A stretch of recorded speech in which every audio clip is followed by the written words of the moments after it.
Now, I have thrown a lot at you, but I need you to understand that the implications I am making are only a small piece of the pie.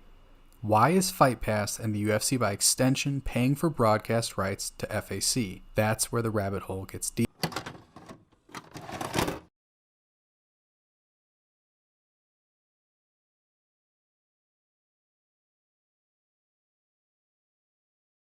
The WEC was known for having the best fights and fighters in the lower weight divisions, with stars like Jose Aldo Jr., Dominic Cruz, and Uriah Faber, among many others. This acquisition made the UFC into the deepest MMA talent pool in the world. It's important to note that distinction of purchasing all of the assets of Pride. When one company acquires another, it's generally for a multitude of purposes. In the case of MMA companies, it's largely to acquire new talent and break into a new market, in this case Japan, with a pre-existing brand that fans already know.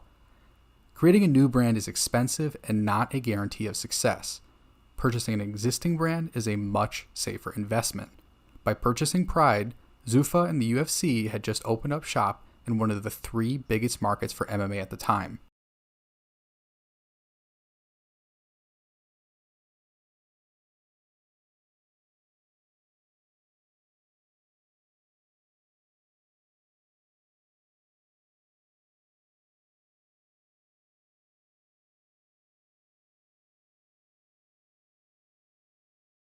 While this is going on, Netflix was beginning a revolution that would completely redefine the content space for the modern age. From 2007 to 2012, Netflix began to alter its overall business strategy from a mail-based service to that of a content streaming platform. The financials were simple. Mailing DVDs is costly when successful. When unsuccessful, it is incredibly costly. Lost DVDs, damaged DVDs, and competition from legacy businesses like Blockbuster made growth an uphill climb.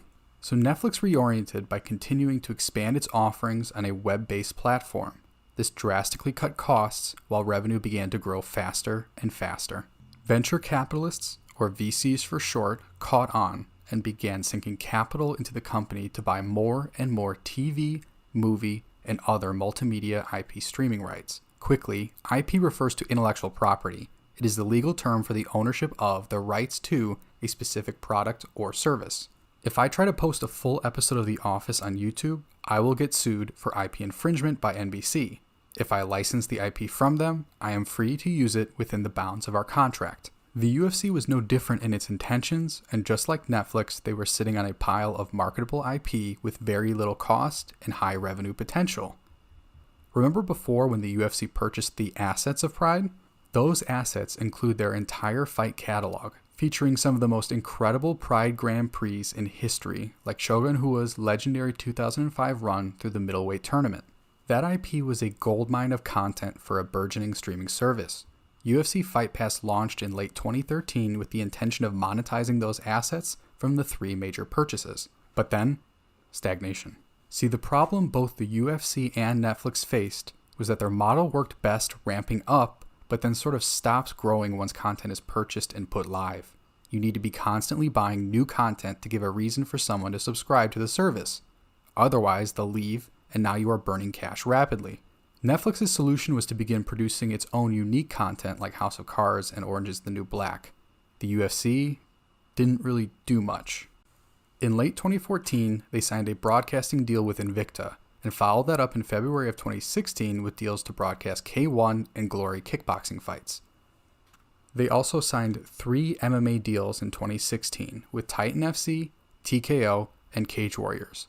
All 3 of those promotions had been on a hiatus prior to the deal and had only relaunched within a year prior to the rights purchase. There's an argument to be made that the Fight Pass deal revived those 3 promotions and their survival was inherently tied to it. But Fight Pass was foundationally limited by the fact that MMA content is a lot more bare bones than the content Netflix could purchase. There have only been so many MMA fights in the sport's 30-ish years of broadcast history. Netflix had years and years of television, anime, and movies to choose from. All of that changed when WME-IMG, now known as Endeavor, entered our picture in May of 2016, mere months after the K1 and Glory rights purchases. So this is a timeline of purchases and additions to UFC Fight Pass pre-Endeavor. Here's what it looks like after Endeavor. Something happened, huh? As I have talked about, Endeavor very quickly realized the writing on the wall that Netflix was etching. The future of broadcast was streaming. Get in or get left behind. When Endeavor came on board, they pivoted the UFC strategy to acquiring IP rights for smaller promotions to continue to build out both their catalog of past fights as well as their ability to stream live events through broadcast deals. Inarguably, a masterstroke of business strategic thinking. If you remember all the way back to my gambling video, I went into detail on Endeavor's up vertical acquisition strategy. It is obvious that Endeavor altered the UFC's plans to mirror their strategy, but in an MMA context. Let's quickly dive into a couple key promotions and their deals to contextualize what I mean by that. The deals really kicked off in mid-2018 with the UFC and M1 finally signing a deal that formed what is now known as UFC Russia and gave the UFC streaming rights to M1 fights and their past catalog. I say finally because of something I mentioned in the last video. M1 was incredibly averse to any dealings with the UFC after the purchases of Strikeforce, Pride, and the WEC. This is something specifically covered in the great video I referenced in my last essay by Robert Palin. They also incidentally played a big part in the UFC finally debuting in Russia and China, two markets they've forever struggled to crack. Within just months of Endeavor taking over, they had secured a meeting with Russia's then Minister of Sport, Vitaly Mutko, leading to the UFC's first show in Moscow 2 years later. The longer term play here, however, was the unveiling of UFC Russia, an initiative that would see M1 Global help the promotion navigate the local market while operating a farming system. Longtime fans who know the history between the two promotions understand why this was significant. In 2009, the UFC attempted to sign Fedor Emelianenko, a client of Vadim Finkelstein, M1's majority owner. The negotiations would quickly fall apart though, with reports calling the UFC's refusal to co-promote a quote major obstacle. Moreover, their dealings were anything but cordial. Valentina Matvienko, M1's main financier, apparently laughed in Dana's face over his offer, while he would later claim that M1 blew a quote incredible deal, christening Vadim Finkelstein Vadummy. Now fast forward a decade later and they're kind of co-promoting, which highlights a company willing to operate in a different way. Finkelstein even referenced this, saying that the UFC changed its global expansion strategy when Endeavor took over. He said that under Zuffa they were trying to become monopolists by buying up competitors like M1, but now they're willing to work with promotions where it's mutually beneficial. I highlight M1 because not only is it the earliest broadcast deal signed by the Endeavor-led UFC, it also represents such an important turning point in MMA history. As Robert talked about, M1 resisted the UFC because of its fear that the UFC was monopolizing the entire MMA market. An optimistic reason for them finally dealing with the UFC is the reasoning given by M1 at the time of purchase. The UFC had halted its monopolization efforts, so they were finally willing to meet at the negotiating table. A more cynical take would be that M1 realized that their efforts were in vain, and the UFC had won. It was a matter of time before they were squeezed dry of talent and had to close down their shop. I encourage you to keep these both in your mind as I continue. But like Netflix's struggles that occurred in parallel to the UFC's Fight Pass expansion, nothing lasts forever. Right? There's a natural conclusion to the Netflix story that we should see mirrored in the UFC. As Netflix grew larger and larger, buying and developing more and more IP, a natural problem occurs. Because Brian Campbell enjoyed my last video, I'm going to use a Morning Kombat reference to explain. We don't talk about Bruno. To those without children or young family members, Encanto was one of the most popular animated movies in Disney's recent history. As such, I'm going to call the following issue the Encanto problem. The history doesn't really mimic the hypothetical I'm giving, considering Encanto was released after Disney+, but the logic is historical. So let's say that you are Bob Iger, the CEO of Disney, and you just released an absolute mega hit in the film Encanto. Encanto does its run in the theaters, and now it's on sale in physical media, meaning Blu-ray, DVD, whatever. But there's a problem. Who buys physical media anymore? Get with the times, Grandpa. Streaming is where it's at. So Netflix calls you up. Hey Bob, we want to buy the streaming rights to Encanto. No chance, you tell them. Why not? Because there's no way you are selling the IP rights to one of your biggest hits when it is still setting the world ablaze in popularity. But now, people aren't seeing it because it's not streaming. Clock is ticking. You want to milk this IP for every cent you can, but signing a deal with Netflix benefits them at your expense. What if you make a streaming service so that you can cash in fully on the hype of Encanto? But you can't make a streaming service just for Encanto, right? What if you make the service and stream every piece of your massive IP catalog that isn't sold to someone else, And as those deals expire, you add the content to your new startup, Disney Plus. Now that makes a lot more sense, right? Well, Disney wasn't the only one that realized this. Paramount, NBC, Warner Media, and countless others had the same dilemma and all realized the same conclusion. Make your own. Now that dents Netflix heavily. They don't have a treasure trove of owned IP. They license others' IP on a contract with a limited time. Basically, every legacy media outlet launches their own streaming platform and steadily saps you of your market advantage while essentially rebuilding a cable package but with streaming platforms. Therein lies the Encanto problem. As your streaming service becomes more successful and profitable, your IP licensors are going to realize that they can cut you out and make more money on their IP. There goes your profits. This was the conundrum that Netflix realized early. They realized they need to become producers of content and sank billions of dollars into productions like The Witcher, Rian Johnson's mystery movies, and the award-winning Roma. Like Netflix before them, the UFC began buying up those streaming rights, and as these promotions gained ever larger audiences, the Encanto problem began to appear in MMA. Promotions used the springboard of popularity they gained from accessing the UFC's massive audience to build their own brands up and launch their own broadcast platforms to absorb 100% of the profits from fans' eyeballs. Oh, wait. I have not seen one case of a Fight Pass promotion attempting to launch their own competitor platform. The closest is Invicta, but they are nowhere near successful enough to be considered a refutation of my point. Even competitors like Bellator and ONE don't even have an easily accessible fight library. Let's dig deeper into one specific promotion that encapsulates a large portion of what I think is going on: Cage Warriors. Cage Warriors was founded all the way back in 2001 by Dougie Truman. He ran the promotion until 2010 when Graham Boylan took the reins.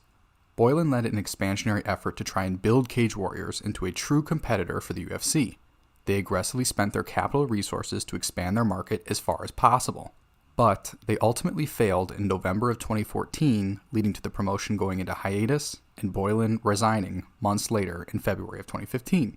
Months after his resignation in June of 2015, Boylan announced on the MMA Hour that he would be restarting the promotion. The promotion did not immediately start putting on events until April 15th of 2016.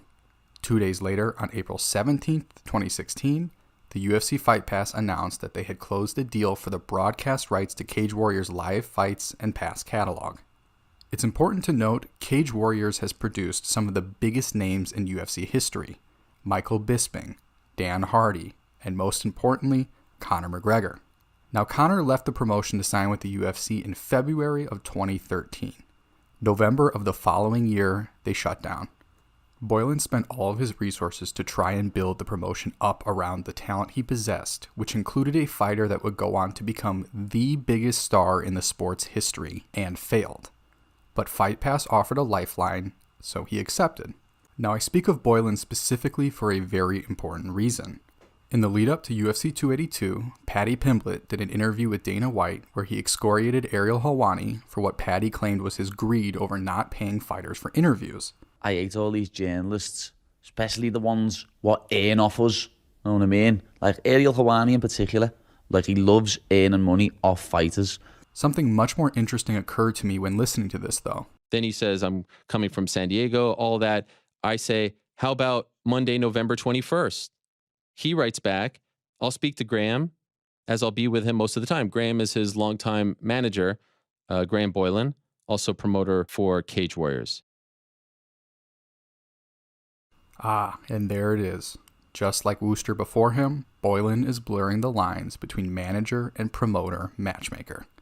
Now, I was watching that piece by Ariel while writing the gambling essay, specifically the section on Molly McCann, so immediately a switch flipped for me.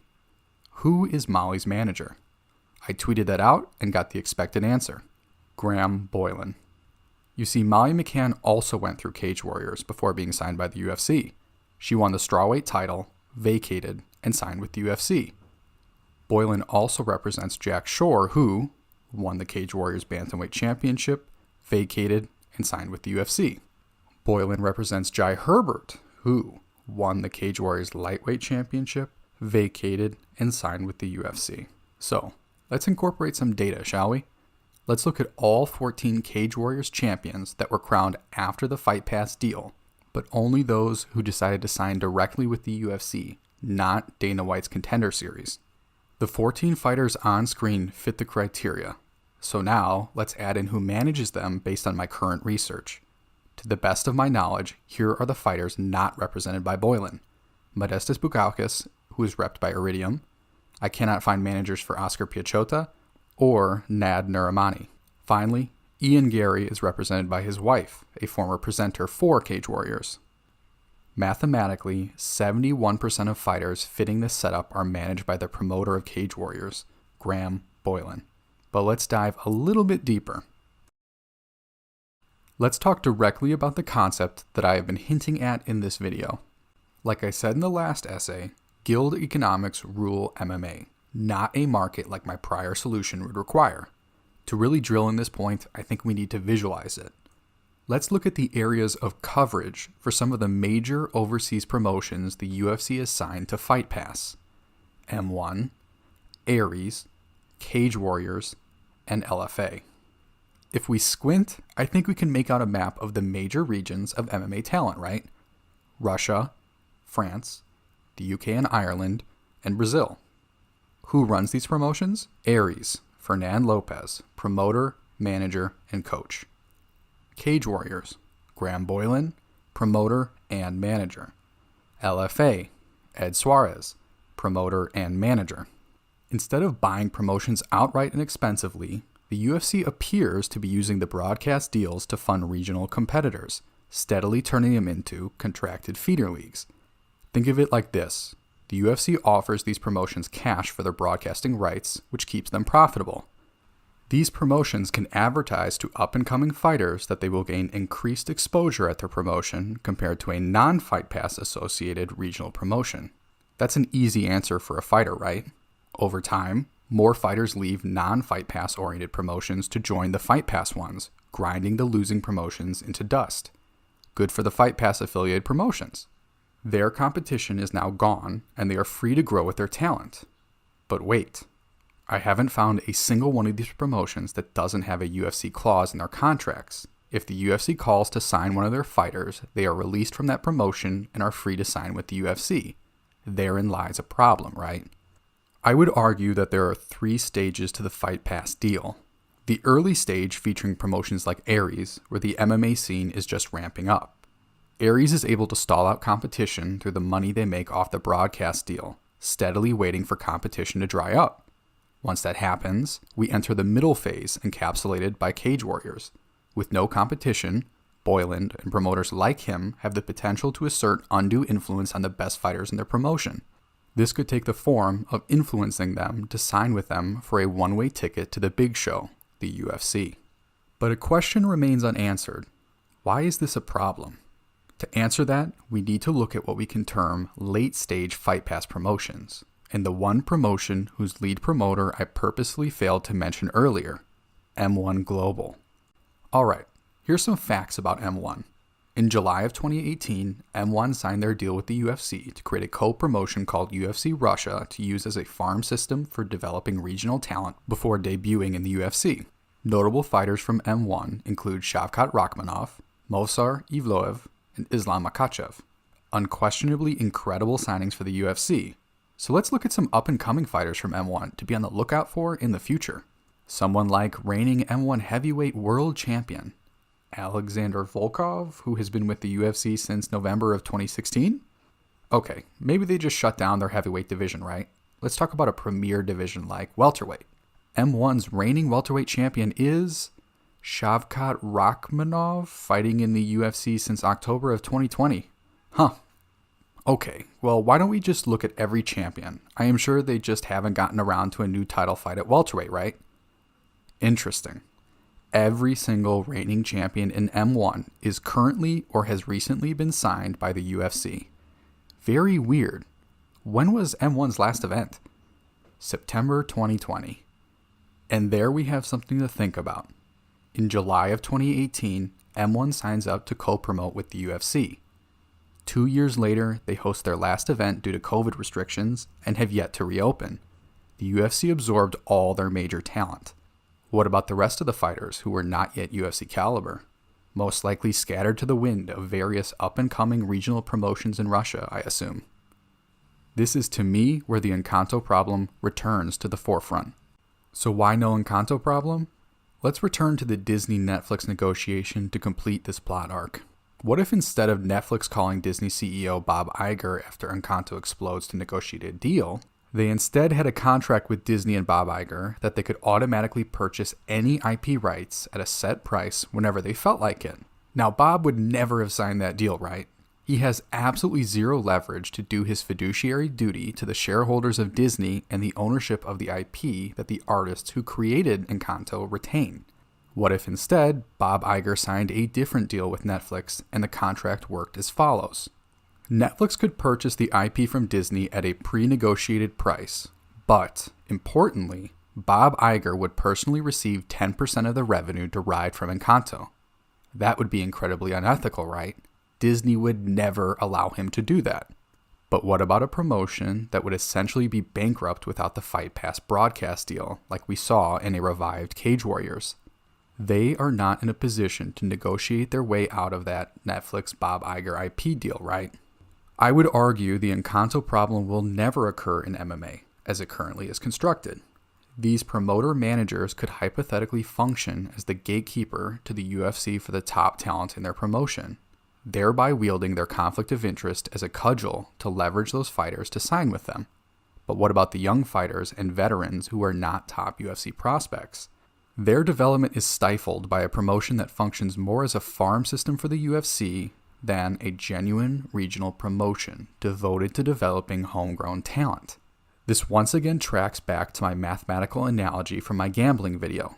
These promotions have realized that volume fighter intake is more consistent than putting in effort to develop stars that are already in the promotion. And therein lies the trade-off.